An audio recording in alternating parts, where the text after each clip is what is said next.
Ta nẹt thọp đọt đằng hòng về hai nhờ nhầm đòi mình đằng luôn bên nực khơi nhà nụ sao ri muối đã thọp thua oi nẹt rịch riêng nâng cọ đào đại được tế khai công phép một đòn tiền khai này sẽ cái đấy sờ lạnh mình mến sầm rạp tại cú sna bàn tái sầm rạp bể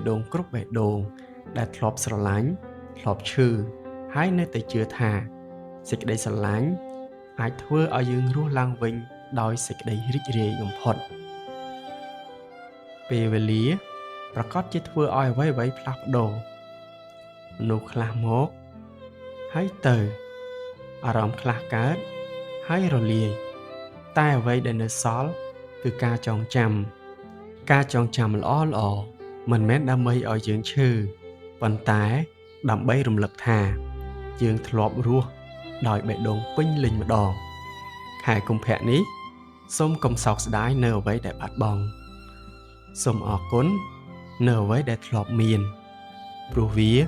បង្រៀនឲ្យយើងស្គាល់ស្រឡាញ់ស្គាល់អត់ធ្មត់ស្គាល់ការអភ័យទោសនិងស្គាល់ការចាប់ផ្ដើមជាថ្មីថ្ងៃថ្មីខែថ្មីឆ្នាំថ្មី